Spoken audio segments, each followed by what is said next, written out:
Hello and welcome to Spooning with me, Mark Wogan. Each week I'm joined by a very special guest and I challenge the food that they think they love and the food that they think they hate. Now, regular viewers, not listeners because you can't see this if you're listening on your podcast, will notice we are not in Home Slice this week. No, we are in Pennyhill Park in Surrey. I've got to be honest, I've been having a lovely time here for about the last 24 hours in the spa and everything. It's a fantastic hotel. But we are sitting in Latymer, which is the Michelin-starred restaurant here at Pennyhill Park. And today's food is going to be cooked by the exceptional chef that is Steve Smith. But who is joining me? Well, in the 80s, she had china in her hands, and she'll have fine bone china in her hands again today. But she is an 80s legend and continues to be a legend. She is Carol Decker. Hello, Mark. How are you? I'm really good. Thanks for giving me a solid spooning. Oh, well, anytime. It's very nice here, isn't it? It's very plush. Yes. It's very plush. Are you feeling plush? Yeah, I'm feeling really comfortable. Nice. I feel like I could have a big... We're not going to food. change that, just to be clear. Yeah, but you could have a nap on here, I think. Well, I mean, let's see how it goes. Yeah. You know, that might turn into actual real spooning. Yeah. Now, I want to go all the way back to the beginning, because you are a proud Liverpudlian lass. Aren't you? That wasn't Liverpudlian accent, that. But you grew up in Shropshire. Yes, I did, yeah. Now, at home, was there a cook when you were growing up? Not... My dad would do the experimental stuff. So he'd do, which was exotic for us, a chili or try a curry. And Dad always did the Sunday fry-up. And he would do a thing which we call tomato dippy. So it was tinned tomatoes, boiled up in a pan so it was reduced and seasoned, and a whole loaf of sliced white bread with all the goodness taken out. That's essential. Yes. And we'd have our fry-up and this massive steaming pile of toast and tomato dippy. So you dip that in the dippy. I feel like fried bread, that could have been improved by frying. Dad would have fried bread. I didn't like it. Really? And Dad would also do, this is very Liverpudlian, or was, saltfish. Saltfish for breakfast.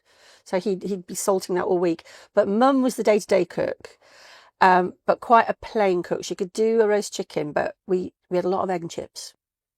Now there was a favourite which I really love, is that story with the Lyle's golden syrup on toast. Yes. And you and your brother would stand under drains and get extra wet. Yeah. She'd only give it to you if you got caught in the rain. Yeah. So we had the front room had the fire in it, and when we came home from school, a certain routine: hang your stuff up, and you had to have your tea and sit at the table and everything. But if it was a rotten winter's day and it was pouring with rain, Mum would have the fire lit, and we were allowed to sit in front of the fire on the carpet with the telly on and have a steaming hot cup of tea and some toast with the Lyle's golden syrup on it, I still love it. I don't care how bad it is for your teeth. I still love it. So we had a broken piece of guttering at the end of our alleyway down the side of our house. And so Gary and I would stand underneath and get really soaked and just go, oh, hi, Mum. It's terrible out there. She'd go, oh, quick, come and sit by the fire and let me get you. Because she was a proper Irish mother. She was a Liverpudlian mum. I think we have Irish definitely in our lineage, great-grandparents both sides, but Mum was born and bred. Colouring's a bit of a giveaway, isn't it? It is. Yeah, I mean, that's definitely Irish colouring. It is. I did that, that Ancestry DNA. Yeah. I'm sure other firms... Have you not done Who Do You Think You Are? I haven't been asked. They could ask. You're missing out. I know. And it came back, I didn't understand it. It came back as more Scottish and Welsh. But then when I logged on again, the percentages had changed. So if someone can explain it to me. Anyway, I have Irish great-grandparents. Or do you think it is a con, that thing? It could be a con. Yeah, I've been conned, haven't I? Definitely. Well, so, yeah, and we have a lot of red hair all around the family, cousins, aunts, uncles, in Canada. I've got a little in my beard. You have? Seems to be turning grey, though. Yeah. I'll give you my shampoo. It's very, very helpful. Yeah. Were you always carving a slightly different path in life? Because reading the notes, it was like from an early age, it was like you were painting your DMs, you were doing things differently. Yeah. Were you not what your parents had hoped for? No, my parents were... I definitely wasn't. No, my parents are really, really supportive of me in all of my choices. But the only way I can describe it, I didn't have any genius ideas. I just didn't fit in. just never felt I fitted in. Always felt like I was on the outside looking in, and still do a lot of the time. Really? Yeah, I do. Because you come across like you are unashamedly you. I am, and I can be a bit Marmite for some people because I'm unashamedly me. But I, like, for example, past my 11 plus, I went to a really excellent, very academic grammar school. So you're obviously bright. Well, I think I had a lucky day because I was just round pegging a square hole. No, I was good at English and the arts and stuff like that. I couldn't do maths and sciences and stuff, But I didn't feel I fitted in there. I passed the exam, but came from a very working class background, and a lot of the girls in my school, very middle class. Their dads were managing directors and architects and stuff like that. And my dad worked in a supermarket, and my mum was a homemaker. So I always felt like I didn't quite fit there. So I would do things like paint my shoes different colours just to be odd. And you sort of sought out a bit of a scene, didn't you? Where was the scene? Well, sort of parties. You started going to parties early. You're a bit, Yeah. You didn't necessarily play by the rules from it. No, I liked Northern Soul when I was in my teens. So my dad, he would take me to all-dayers at Stoke-on-Trent. So he literally danced all day. But I was too young to go to the all-nighters, which were up in Wigan. Now, we are in a Michelin star. I know we are. As you know. Have I learned? Steve Smith is quite an exceptional chef, but he has created one of your all-time favourites here. Oh, wow. In his own inimitable style. So, hello, Steve. Come in with that. Hi, Steve. Right, so we've got... Lovely to meet you. That is a Michelin star chip butty. Butty. Now, Steve's going to come back later with one of his signature dishes, and we'll have a bit more of a chat with him then. But thank you, Steve. That looks fantastic. They look fantastic. Chunky chips. Chunky chips. Are we biting it? See that? You see, there's the Liverpool. Yeah, absolutely. Are we imbibing? Yeah, it's yours. Are you going to have some? Well, of course. I've been saving myself for stuff like this. Gosh, they're so big they look like fish fingers. Fish finger butty as well, Steve. That's excellent, isn't it? Mm. Oh, the bread's a bit healthy though. That's good. Oh, because it's got butter. You want the butter to be melting, don't you? Oh, it's real. Oh, that's fantastic. So when did T'Pau come about? How did T'Pau come about?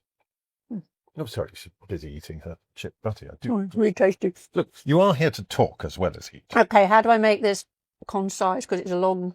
So it was 86, wasn't it? Yeah, 86 you joined T'Pau. Yeah. So I made T'Pau. Made it? So basically, I went back to art school, talking about that stuffy, fantastic, but quite stuffy girls' school I went to.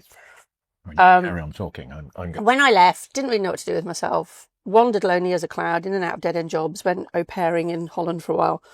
And then when I was 22, I went back to art school as a mature student. I'd always been okay at art. I had a job on a YTS scheme at the Ironbridge Gorge Museum, working with the art team, and I just fell in love with that whole thing. This is when I was painting my DMs, different colours. Went back to art school, and in that environment met a different kind of person, artistic, creative, eclectic people. But you had done local bands and stuff like that? No. This is leading up to that. Okay. So, long story short, I was always singing in the live painting room. So we're all painting, the radio's on, and I'm always singing along to the radio. And I could always put in like a third or a fifth harmony, just like that, could always harmonise with things. And probably annoying people, will you stop harmonising all over my favourite Police pop song, and somebody said, why don't you stop annoying us all and join a band? Literally said those words to me. And then she said, this student, I can't remember her, bless her, she said, look, going to a party at the weekend, my friend Julian's going to be there. He's got a band. They're looking for a singer. Let me introduce you. You should come. So that was it. So I got introduced to a guy called Julian Ward. He had a local band and he was doing all the songwriting. And I auditioned in the drummer's garage in Ludlow, proper garage band. Got the job, and the next thing, I'm in a band. So I didn't go on to do a degree. I left art school after about 18 months started doing it, local bands, as you say. All right, but when did you discover you could sing? Was it that, because in that very Irish and perhaps Liverpudlian way, you had, if you had a talent, your parents were going, no. Carol can sing. Carol can sing. I, Sing for us, Carol. I was always singing as a little girl, and my nana in Liverpool, she was the manageress of a fruit and veg shop, and I used to sing and tap dance on her counter. And Is there any footage? and the customers who'd give me sixpence or whatever the currency was, whatever the denominations were, that probably should make me shut up.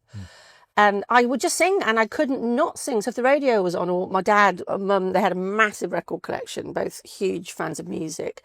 I was steeped in it. My dad loved opera, the big arias, the big voices. So did my dad. Yeah, he loved jazz. My dad was a fantastic piano player, absolutely fantastic. So, we would have organa, we'd have Dinah Washington, we'd have Barbara Streisand, Shirley Bassey, and then my mum, Beatles, Stones, Creedence Clearwater, so very wide-ranging. Loved music, can't read music, but I've got really good relative pitch, and I can sit down at piano. I have no idea what the chords are, but my fingers will find all the right notes. But that puts you in the same bracket as Noel Gallagher or Paul McCartney. None of them. Well, I'm better than them, No, frankly, but I just don't get the credit. Yeah. I know. Yeah. But anyway, but I still sound like I'm playing with boxing gloves. I can't sit down and be part of the band and play, but I'll map out all the music so I can hear it. I can hear music. So from a very young age, I just I just kept singing and stuff, Now, 86, you've been playing in local bands, Yeah. and 86, Yeah.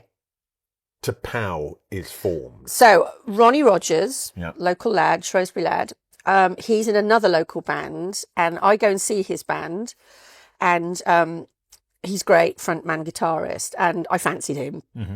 And we became boyfriend and girlfriend, and I pilfered him from his band into my band with Julian. Anyway, so he joined my band, and then we started joining in the songwriting with Julian, who'd always written all the songs for the band that I was in, and it was very ska. We called the Lasers, and it was pretty much a ska band. Oh, that's cool. And then Ronnie and I decided to leave and focus on our writing.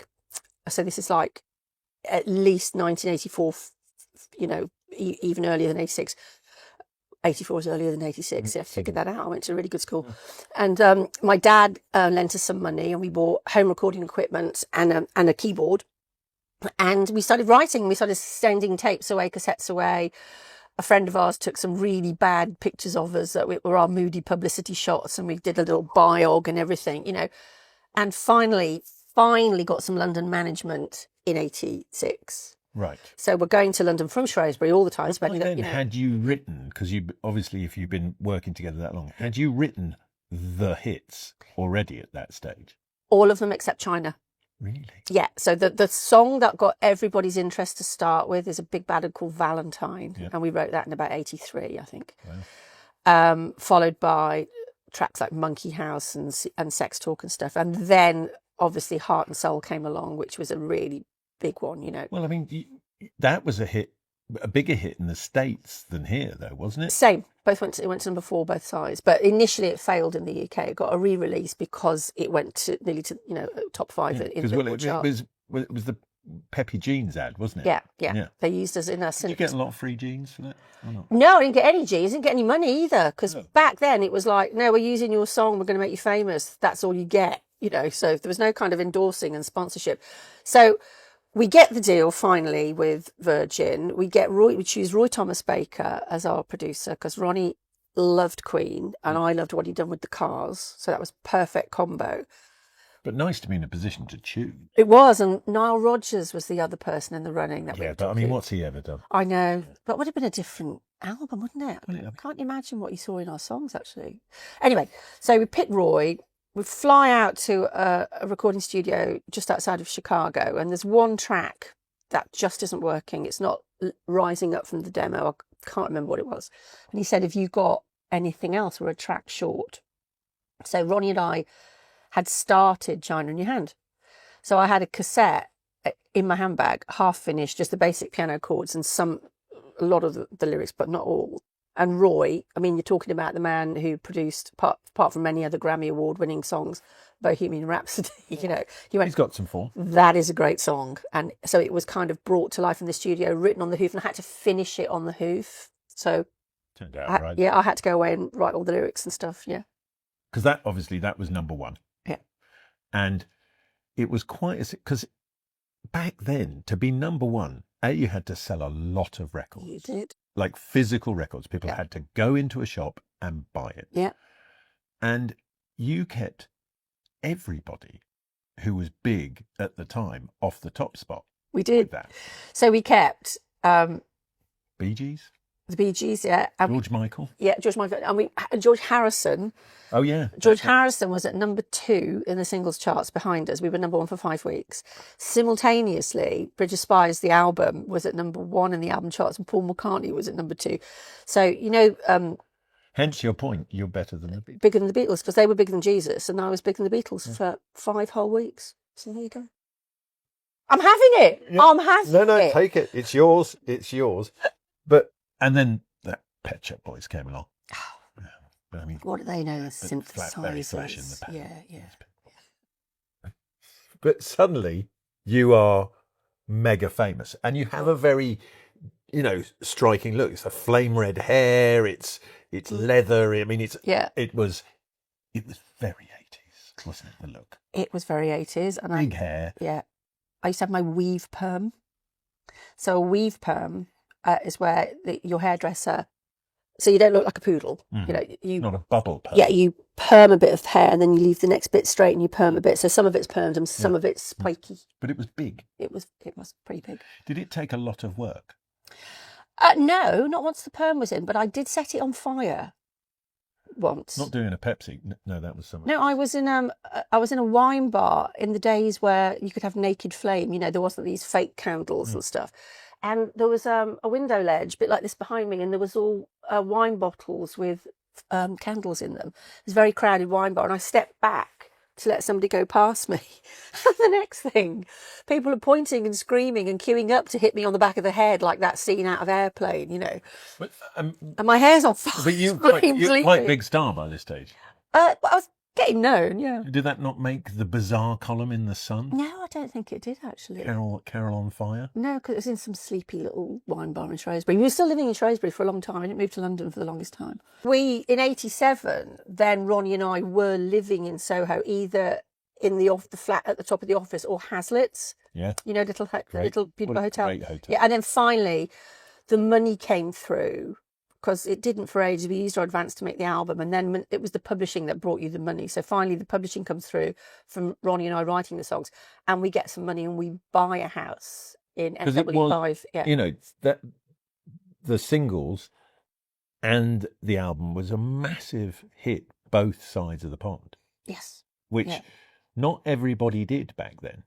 No, it was, and as we alluded to before, Heart and Soul, which was our first release, popped into the top 100 in the UK chart and went straight back out again. And we were like... It got to number 18 or something first time round or something? Oh, no, like 98 or something. And we thought they were going to drop us because our MD had already had a massive row with Roy Thomas Baker about the mixes and how they sounded. Because Roy... I'm not a very technical person, but Roy and his fantastic engineer, Jerry Napier, who was Neil Young's out front FOH engineer for years, they knew how to mix for AOR radio in the States. So it sounds impeccable on the radio, but slightly over-compressed when you play the vinyl. So I remember putting it on my my turntable, listening through and fiddling with the treble and the bass going, why does this sound not very good? And that was the reason why. Would it sound flat, almost? Yes. I don't understand. I'm sure some of the engineers, these fantastic, clever people we work with, could explain it to me. But you hear it on the radio, and it still sounds impeccable. The production sounds impeccable. So we thought it was over before it began, but because America loved it, it got a reprieve, it got a re-release, we got Peppy Jeans, and it flew to number 4 back home, which was amazing. Now, talking of impeccable, we're about to be joined by Steve Smith. Come in, Steve. Hi there. Now, Steve is the incredible chef here at Latymer's, and this is one of his signature dishes. He doesn't normally serve the food, just to I'm doing very it for us today. Very honoured. So, Steve, how long have you been here at Latymer's? Oh, I've been here for six years now. And is it true that you, for those whole 6 years, have had a Michelin star? That's correct, yeah. You've retained it again. We've retained it again this year. So, last week we would have, gone to the awards and retained it again. Thank you very much. Congratulations. And it's it's Tell us about this dish and how, because this is one of your signature dishes, right? How does that represent you on a plate? I think what this is really about is the commitment to fantastic ingredients, treating them with some respect, and just trying to layer flavours so that it's interesting all the way through. But more than anything else, it has to taste delicious. Yes. So we have an Orkney scallop, which has been pan roasted, and it's been is almost the size of my fist. It's Yeah. a scallop I've ever seen. they're fantastic, aren't they? Size matters. Yeah. We have some smoked seal, Yeah. a little bit of fresh apple, and then an apple jelly, some fresh celery and some deep fried lovage. And then the sauce is made out of scallop stock, scallop dashi, some celeriac juice, some apple juice, and then it's finished with a truffle vinaigrette and some lovage oil. So it's really simple, really. Yeah, basically. Yeah. So it's really simple. Anybody can do this at home. We're going to try this, but Steve, how long does it take you to? Does a dish like this just come into your head? I think we've been serving a variation of this dish for the whole 6 years, and I suppose I've been serving a variation of this dish probably for more like 15 to 20. And the great thing about signature dishes is the chef doesn't really choose a signature dish. It's chosen by the customers, and it's chosen by the people that eat in the restaurant. And it's been one of those dishes that's been on a menu, and they want it, and they come back for it. So to a certain extent, we kind of owe it to them to keep it on. It's lovely. I love the smoke. Yeah. Yeah. My husband will be crying because he's off camera. This is your food, isn't it? Yeah, Scallops. You're not having any. You're not having this. But like you say, it's like, so I've finished the mouthful, Yeah. and I've still got flavours happening. Yeah. And how do you make that happen? Just from understanding the ingredients. I think what you've got in this plate of food is lots of layers and different textures and contrasts of the same ingredient. But at the same time, we're trying to make sure that with every mouthful, that the piece of food that you get the most or should dominate everything else is the scallop. If we've done our job properly. Perfectly cooked. It's Thank you. absolutely gorgeous. Everything about it is perfect. Yeah. So you kind of, your thing is modern British. Yeah, Obviously. absolutely. And a focus on the ingredients. Here at Pennyhill, Yeah.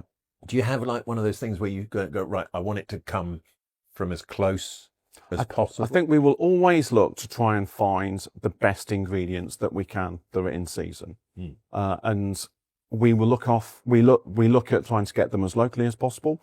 We have a potato dish on at the moment where the potatoes literally come from just the other side of the Surrey-Hampshire border, a guy called Williams Wonders, and we use them for a fantastic potato dish that again has got textures and contrasts in it. Because of all things, we'll serve it with a potato ice cream. Over here is Gabriel. Come in at Gabriel, because you've got what is essentially the perfect pairing wine-wise. Oh, it's just a local wine. Yeah. Sit down for a second. I know you don't normally sit down. Squeeze it. Might Gabriel. have had a pint. But Gabriel is all things wine here.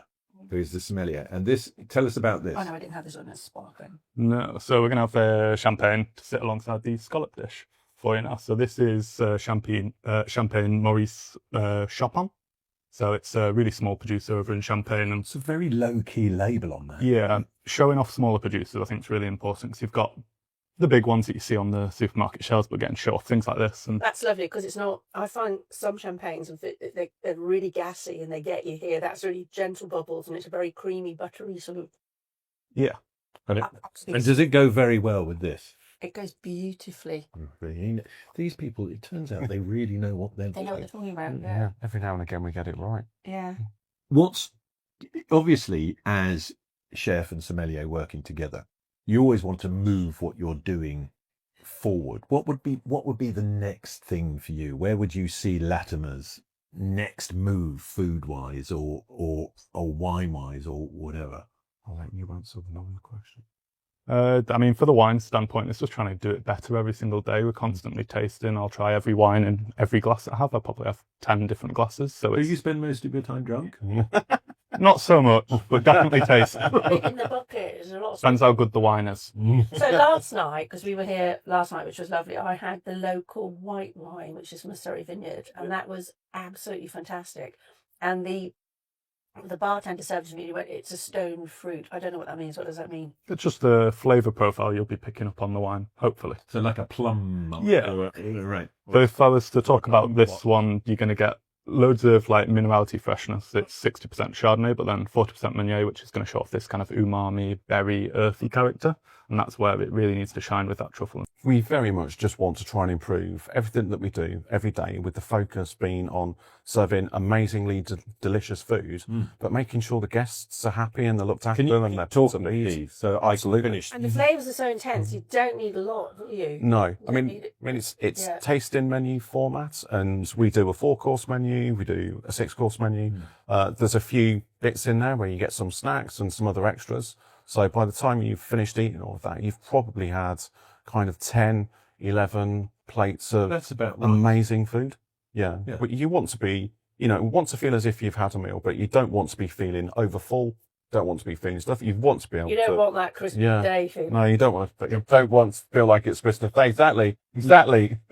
But when you've got, with a dish like this, like I say, there's so many flavour layers. Like I'm just hitting that fresh apple in there as well. Yeah. It's just then Gorgeous. Yeah. takes your palate somewhere else. Do you ever have this situation where, I mean, I'm not trying to compare what I do to what you do, but there are certain dishes that are winners as a chef, but they don't land with the customer. Yeah, I mean, it can happen. I mean, one of the, I suppose we don't really know that a dish has been successful until we go through that whole process of getting it right. And we don't really know if the dish will 100% work until it's been put through its paces by all the customers. Because you've been doing this a long time. Yeah, it's 20 odd years with Velvet. So youthful, Steve. You've been doing it. And you've worked with some great people. Paul Heathcote, who I know is a lovely man. Who was your great mentor? Who inspired you the most? I think now when I look, back at my career, I'd probably say Paul Heathcote and Sean Hill. Really, because from Paul's perspective, he wanted to make sure that everything on that plate of food was there for a reason. Because that was Ludlow. And Heathcote was up in Longridge. Yeah, Longridge. And it was a long time ago. But Sean Hill was London. Sean Hill was in Ludlow. It was also at where Gidley. he comes from. So that's what I said. My first band, we used to rehearse in the drummer's garage in Ludlow, and Ludlow was not the gastronomic town that it was later by the time I left. But you do realise I got through to round 3 on Celebrity MasterChef. I mean, I must have inspired you. Did you not? My guinea fowl. Let's talk about it.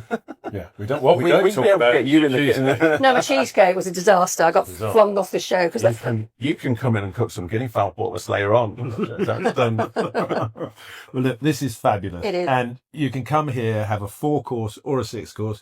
Gabriel, you'll do fantastic wine pairings, which I think is one of those things that until you've had that experience, you don't really understand how clever that is and how much it can elevate the meal. And you are open when, guys? We're open Wednesday evenings through to Sunday evenings. Right. We open at 6:30. Last bookings are taken at sort of 8:30. And you are here for the evening. We were commenting earlier how comfy these are, because you could sort of eat and then maybe have a little sleep. Have a little little nap, start again. Oh, that was excellent. You've still got some wine left as well. Not for long. So you've had all this vast amount of success, but being the simple lass from Liverpool that you are, you never kind of did the rock star thing, did you, really? No, because I was in a relationship. I've got to be honest, I'm a bit disappointed. I know, but I was in a relationship. Ronnie and I were in a relationship for 12 and a half years. So we were a couple. So when we weren't gigging, we were either at home or always back in the studio, because by now we had the money to have quite an elaborate studio. Which you built in Wales. Yeah, we bought a small holding, 10 acres, and a beautiful farm, and we put in a huge recording studio. And we would just always beavering away at work, and we weren't really... If I got invited to something swanky like a film premiere, because, when you're hot, you get invited to all the red carpet events, and I would go because that was a profile thing. Yeah. But we weren't bothered about being at parties and stuff like that. Because everyone was very aware of you. As much as the name T'Pau is synonymous with the music, your name, Carol Decker, is equally synonymous. How did that come about? And was that difficult for the other band members? Because you were definitely the star. Yes, it was. there was friction in the band eventually, as there always is in bands. You speak to most bands of my era in particular, they'll tell you the same story. So you start out as the 4, 5, 6 musketeers, you're inseparable, you go on this amazing journey, you see more of each other than your own families, you know. Well, you start living. Yeah, and then somebody wants, I want to be pulled in on the songwriting, I don't think you're respecting my talent, I don't just want to play it. And then Ronnie and I had basically written 2 full albums before we put the band together, so we had all the publishing royalties, so they saw a difference in our income. They weren't happy about that, but hey, I didn't remember them in my damp flat writing those songs with me, so I kept that money, thanks. So all the arguments start, and then I get all the attention, and if you look at the cover of Bridge of Spies, our first album, they're all in shadow. So that caused chaos. The first album cover is just me like this and these blurry blokes. So they were really pissed off about that as well. Well, I mean, sorry, I find it funny. But looking back at their, I mean, their haircuts in particular, I'd have blurred them. Really? Yeah. No, I mean, the mullet was... Ronnie had a beautiful mullet. No, so he did did. Dean. Mullet. Dean had the Pat Sharp spike and the long bit here. Yeah, but That I was mean, a hot hair. do you think Pat Sharp looks back at his hair from then and goes, "God, I nailed it"? Probably not. But then the mullet was The mullet 2 summers ago. The mullet came back. Everybody. Yeah, had and a few years ago it was stonewashed denim, which I always hated actually. Well, and I blame Aswad for that. I'm in a stonewashed denim jacket on the front of Bridge of Spies, and I didn't like it. And the stylist You made always me look wear better it. in leather and studs. I think that was more you. Is that what did it for you? Yeah, absolutely. But no, stonewashed denim. No, I never didn't had like any. it at all. So, but also it began to cause a problem for me and Ron. I remember we were finishing off our second album. We went around a few studios to do that, and we were at remember the Manor out in Oxfordshire, Richard Branson's place, because he was our label boss. And on a day off, we went out shopping. We were in the covered market. That's for sale. I know. But we were in the covered market, and I was very recognisable, and a crowd formed, and I'm just signing their shopping, anything. And I remember Ronnie just melting into the background, and Dean, our guitarist, coming to rescue me. And I was like, "Why did you leave me there?" And he said, "I don't want to spend the rest of my life standing in shop doorways while you sign bits of paper." So that started to happen. Yeah.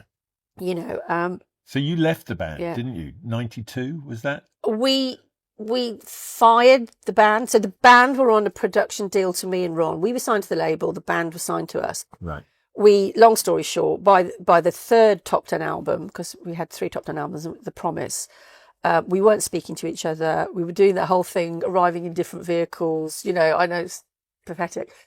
And so I just got my lawyer to write them a letter saying, "I'm not renewing your contract," you know, and that was it. And then Ronnie and I, that was 91. Ronnie and I stayed together and were writing and stuff. And by 93, our relationship came to a close as well. So everything, and this sounds like, do you remember the Fast Show? Yeah. We used to have those group therapy sessions and people tell all their sad stories and you go, "Anyone fancy a pint?"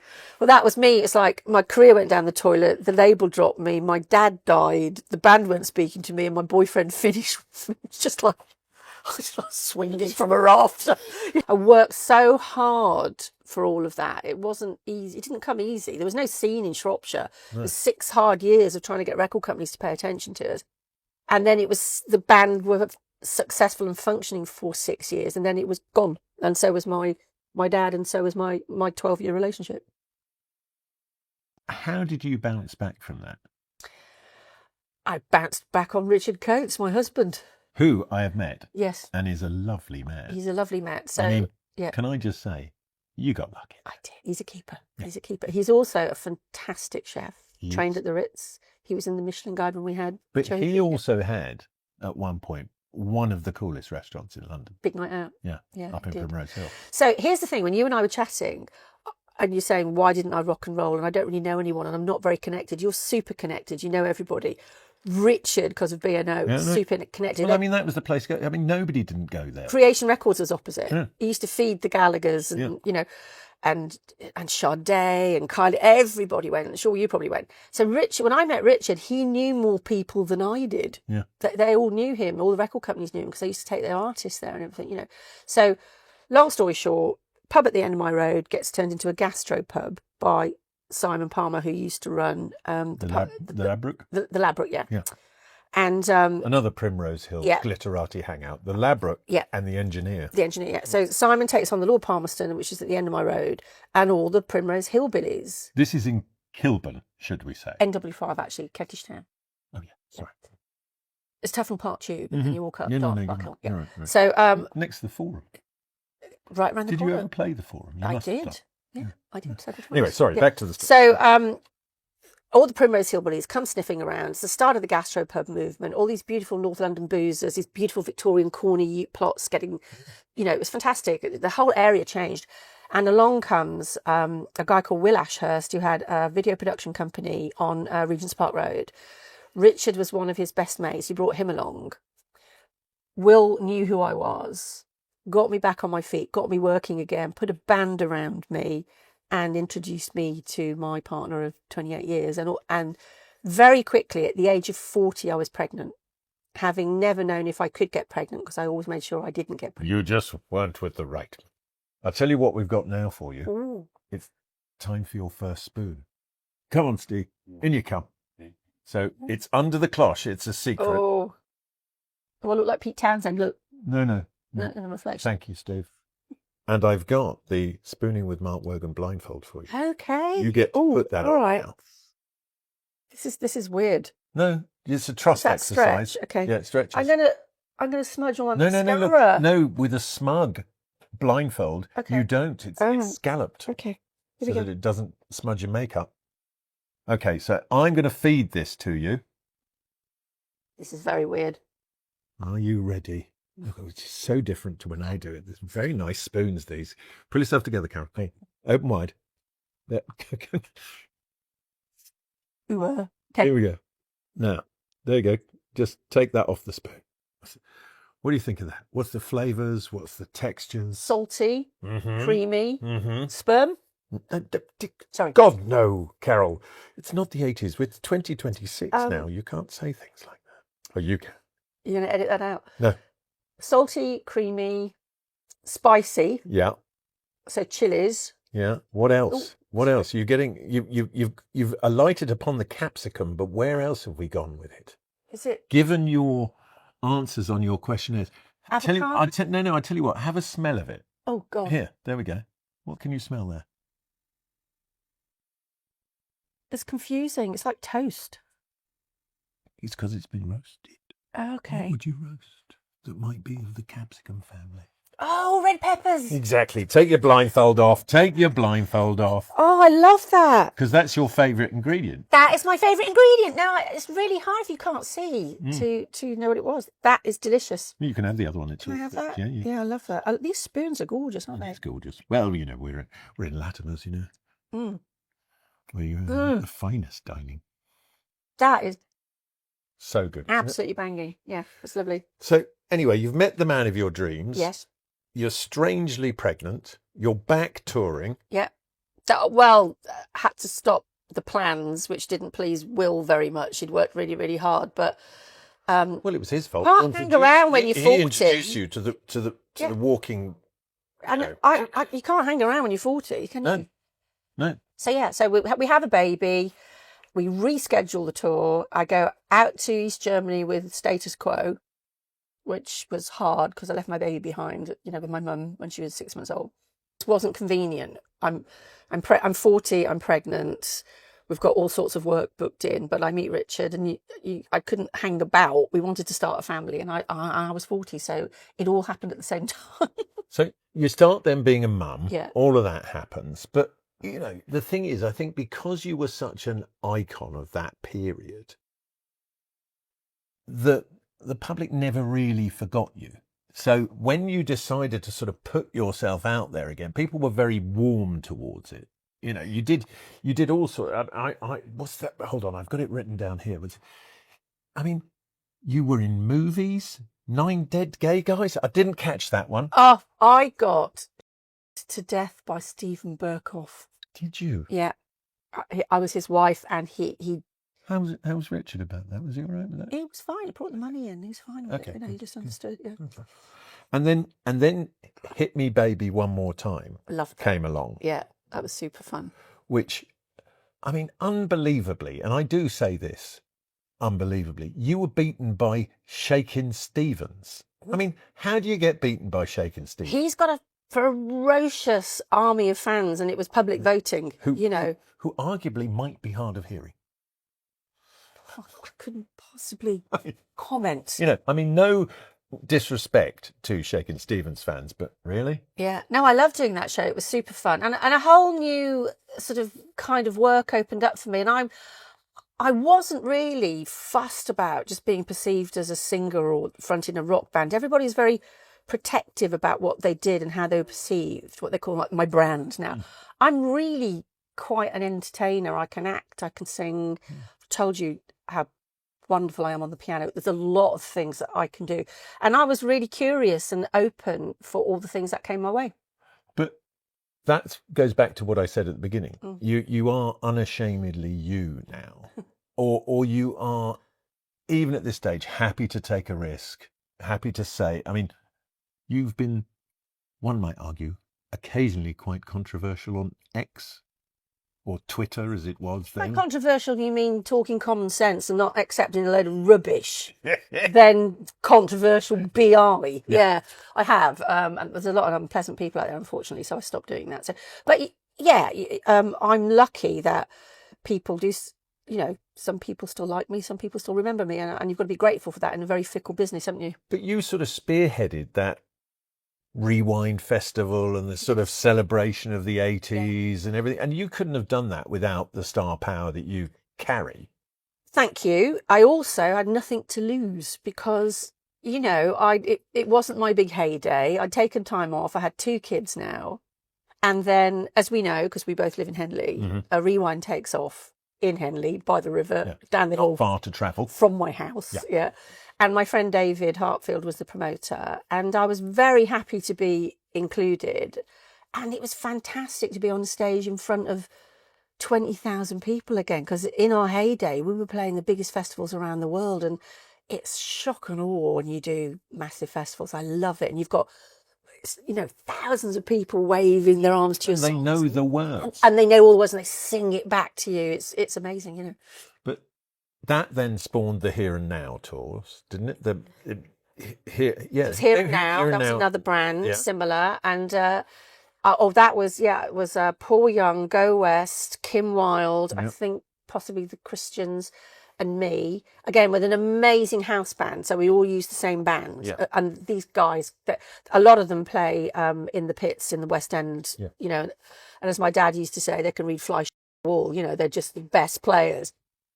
And my mum came to one. She was still with us back then, and she said, "I've never heard you sound so good," because they had all the iconic keyboard sounds from the 80s, and we had 2 keyboard players, so they're covering all the parts. I never had the budget for that. I had to kind of modify, do more organic, more rock and roll version of our music, which was great because I've always had a great band. But to have the luxury of these banks of keyboards and all the sounds and the brass section and the backing vocals, amazing. Loved it. And then you end up on Benidorm. How did that come about? Oh, with that fabulous John. Oh, bless him. John Chalice. So how did that come about? The producer reached out to me, probably via my TV agent, and said, John Chalice, his character in Benidorm, he wants to propose, and he's decided there was a nightclub in Benidorm, and he was going to get up and sing China in Your Hand and sing it to his beloved and then, ask her to marry him. So I said, we were just wondering if Carol might, be in it. I mean, it's a great episode. So I thought they were going to ask me to sing it, but no, I had to just be on holiday. You're him singing. Yeah, I had to be on holiday at a hen do. It was Carol's hen do. And so I just barrel into the club and we're all supposed to be drunk and we're in terrible T-shirts and bride things, it was good fun. Were you never approached by Brookside or Hollyoaks? Not those, no. Just Benidorm, but it was fun. I think Tony Hadley did it as well, actually. He told me he did it, yeah. Now, I do a show on Virgin Radio Chilled every Saturday and Sunday. And most weekends, I play China in Your Hand. Thank you. Okay. Yeah. And luckily there are a lot of cameras in radio studios, but luckily there isn't now, because Heart and Soul and China in Your Hand, they are air grab Yeah, epics. they are. Yeah. You cannot listen to that without doing that. Yeah. Do you think you might have been the first person to do that? Oh, what? The air grab, which I mean was, which was so part of the 80s, wasn't it? Did I? I don't think I did the air Power grab. hair No, air grab. no. I'm a pointer. If you put loads of pictures of me, I'm really embarrassed. I'm always going, look, I look like I'm shouting No, at you people. look a bit angry. Yeah, like that I'm all the time. Well, there's Yeah. a picture of us having Yeah. dinner together last Yeah. night, and you've got a glass of wine. And you're going yes, And another thing. and another thing. Oh, yeah. So, no, I'm a pointer. A pointer, not a grabber. You on 2 occasions have had to work quite closely with Gregg Wallace. Yes. How was it? So when we did just the two of us, Well, you had to teach him how to sing. yeah, so Greg, bless him, he can't hold a tune in a bucket. No. So he'd forget a note in seconds. So I'd go, what were we doing? I think we were doing Don't Blame It on the Boogie, I think was one. So I go, don't blame it on the sunshine, blame it on the boogie, you know. And he couldn't remember one note after the next.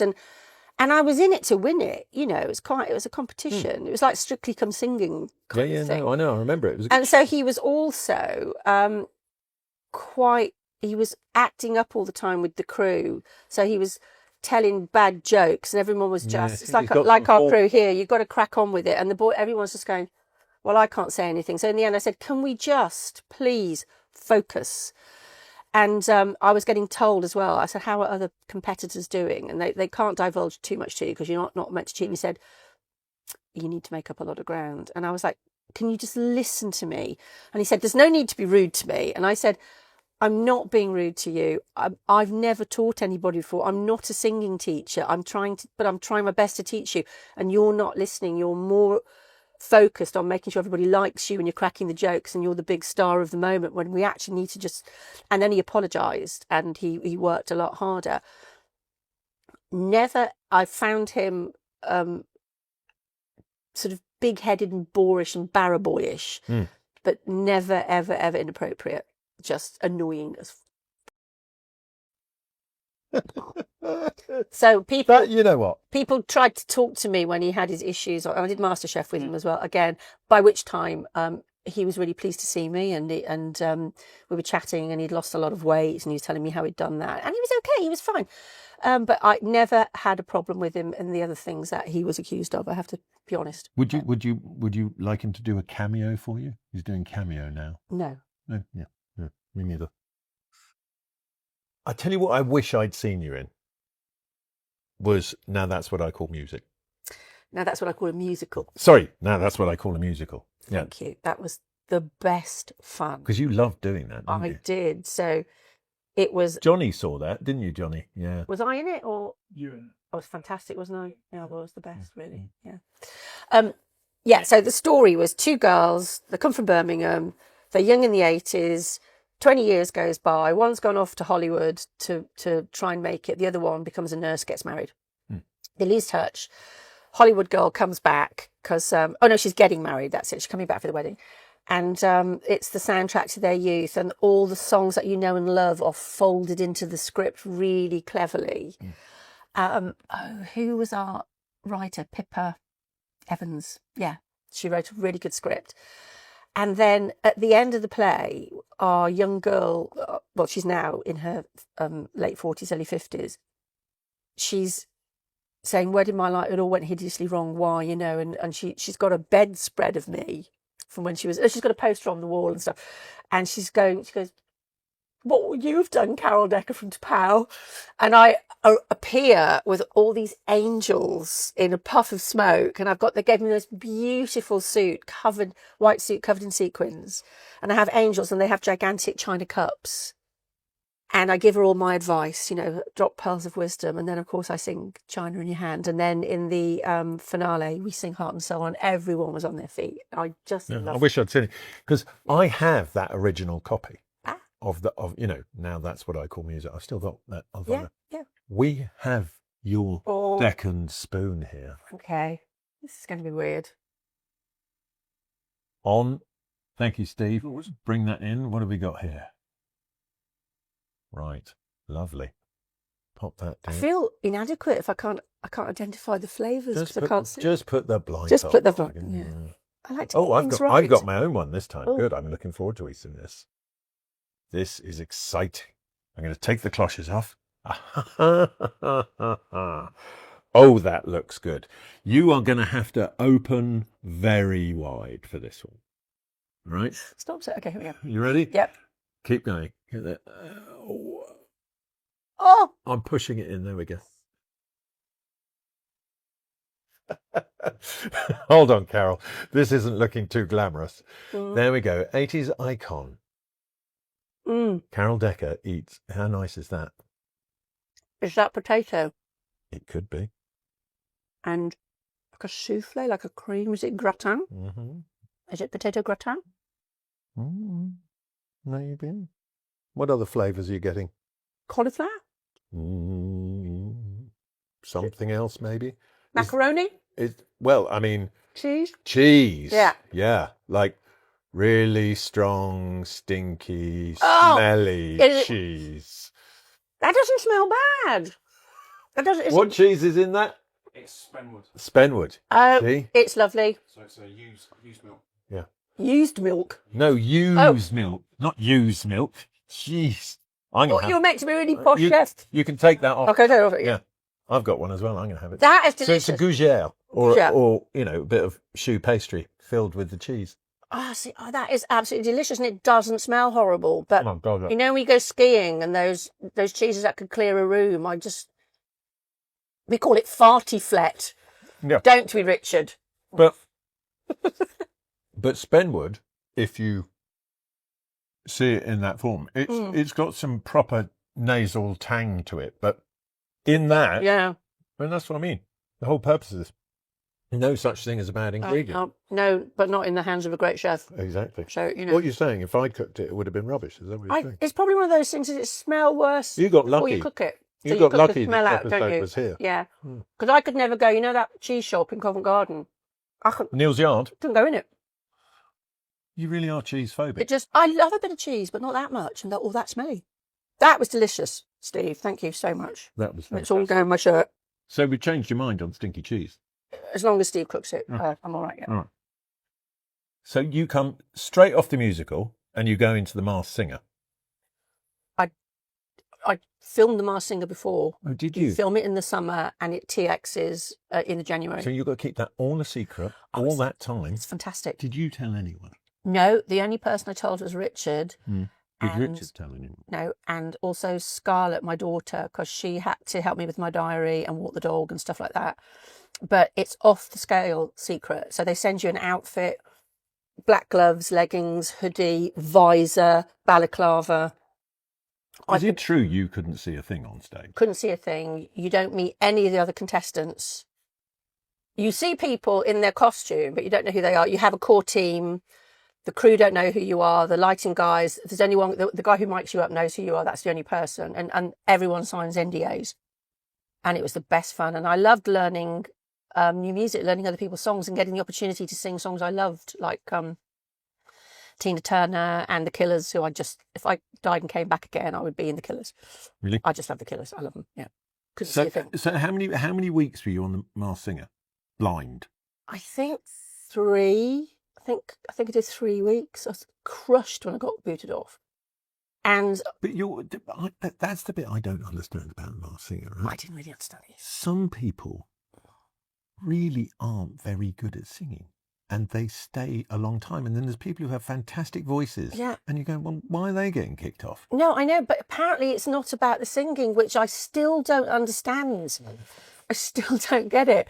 And yeah, because I was before the musical, I was on tour. This is how busy I was last year. It was epic. I was on tour with the Human League and Sophie Ellis-Bextor. She's lovely, isn't she? And I did, actually, I can say this now, I did tell Sophie, because she'd done it, and I was doing Murder on the Dance Floor as one of my songs. And she went, yes, I got kicked off after round 1, and she was still really upset about it. I got kicked off after round 3, and I was annoyed because I thought I was performing really well. But it's not about that. It's about the character, the backstory. And my backstory questions made no sense whatsoever. Yeah, I they don't were know where rubbish, they got weren't they? them from. No. I mean, fishnet tights for her record label that she releases her own music on. Nat Fish and Late Starter mentioned she started her career at 30. None of that makes any sense. As I'm reading it, I'm going, it doesn't. No, their research was awful. Maybe I should have... You were tattoo, weren't you? I was. Maybe I should have put Do you have any tattoos? I don't. You're so not rock and roll. I'm not a tattoo. I don't like the permanency of it. Yeah. Don't like the permanency of it. I just But didn't on the Mars Singer you had to be guided around by lights, didn't you? You were held by the hand. Yeah. And then when you were put on the stage and all the lights went down, and it's a circular stage and it's in a huge film studio out in the countryside somewhere. And there's over on the wall, like 200-300 yards away, is a very dim green light up on the wall. And they say, look at that. And your mask is mesh. Yeah. And they're so concerned no one will see your face that when they put all the lights on you, then somebody comes and stands and looks at your face like this to make sure that your eyelashes aren't showing. So you literally can't see. And they said, right, make sure you're looking at the green light because then you're facing the front. They said, see that red light over there? And I looked. I went, so that's the fire escape. Don't look at that. But when you're covered and you're dancing, you can't see, so you're moving. You don't realise you're moving, so you end up facing the wrong way. The fire escape, everything is really difficult. And then my second song, they put me on must have been a 15-foot high plinth, which was only 6 foot wide either side of me. I had no guardrail, nothing. And I was up there and, my hands were stuck out the side of my heart shape. And I started to sway. And I was terrified and it really impeded my performance because I just had to focus on not fainting and falling 15 feet. Do you think that's why you got kicked off, because of the plinth? I don't know. I think the clues were rubbish. And there's a lot of children in the audience. It's very panto. Damn those kids. Damn those kids, squawky little... Pesky. Yeah. There's a lot of kids in the audience and I think they fell in love with funnier costumes like teeth. Yeah. Like teeth. You know those false teeth you get out of a Christmas cracker and you wind them up and there was a gigantic set of teeth. It looked really funny. No. I don't know. No. I never found out. No, I think Dress And Crab. because you got thrown out, Yeah. you didn't watch it back, did you? And Dress Crab, I think, was Gregory Porter. That's the only one I know. But and he was Quite good. Yeah, and he was a giant crab with a huge claw, and and if you're 6-7-year-old kid, that looks hilarious. I think Tattoo's not relatable. No, I think I I was very beautiful. I was a bit poncy, I think, for them. So this has all been building up to the next tour. Yes. So didn't write a lot of songs in recent years. Apologies, but I just wasn't in the headspace for quite a long time. Raising my family, very busy with a lot of live work, like you pointed out. But always got some ideas and songs on the go. And Ron, we still work together. He just lives in the studio. So Never comes he out. forgave you about the doorway stuff. Yeah. Okay, Simon. And I forgave him for dumping me. Yeah. Anyway, he's always working away. So he said, come on, we've got to do an album.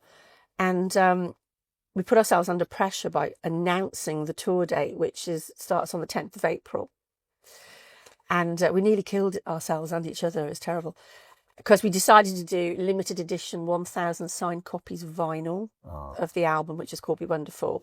And the lead time on vinyl is hellacious. It's like 6 weeks. So although the tour starts on April, we had to have everything ready and mastered for 2 weeks ago. So there's a whole new album. Mm-hmm. So when people come and see the tour, there's new stuff. Yes. And they will get some of the classics, right? We'd be skinned alive. The set will probably be the bulk of the stuff that they know and love. And I'm thinking 4 or 5 new songs. I think you've got to be careful with the balance. I really do. I get it. Everybody used to go to the bar in a Rolling Stones concert when Ronnie Woods did his... No, it was Keith Richards, yeah. I don't want that. I don't want them going to the bar with them used to. No.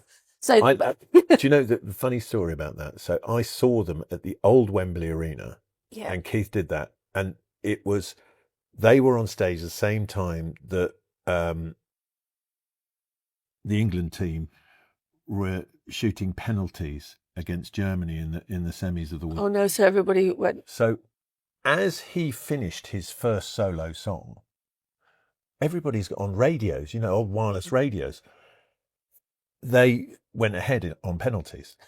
And the crowd erupted almost simultaneously with the ending of the first So song. You can see him going, it's never gone down this well. By the time he finished his second song, we were out of the World Cup. And everyone was like, got to the bar. Yeah. So it's a difficult balance, new stuff and classics. But so the tour's called Be Wonderful, the album's called Be Wonderful. The first single is What's called the message there? Be Wonderful. And there's a picture of me Being age wonderful. 10 on the cover. Oh. In the cul-de-sac in Stevenage behind my auntie's house. So the first single's called Read My Lips, and that drops on the 27th of March.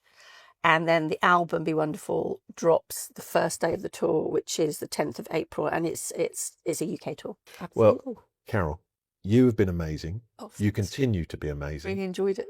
Please keep being Carol Decker, unashamedly. A huge spooning thank you to Carol Decker for taking part and being such a great sport. If you would like tickets to see Carol and to Pow sing across the country this year, you go to www.topow.co.uk. They couldn't have made it simpler, and you can get a load of merch and all that kind of stuff with it. We have had a fantastic time here at Pennyhill Park, and a massive thank you to the team here at Latymer and, of course, Steve Smith for cooking up really quite breathtaking food.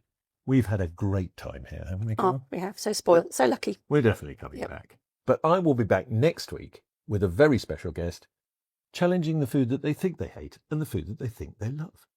In between all of that, I will be on Virgin Radio Chilled, Saturday and Sunday, 10 to 2 p.m, playing such hits as China in Your Hand. And you can get me on Talk, being a grumpy old man as well. If you like what we're doing here on Spooning, follow us at Spooning with Mark Wogan across all social media. This podcast is available wherever you get your podcasts from, and in glorious Technicolor on the Virgin YouTube channel. Until next week, stay beautiful.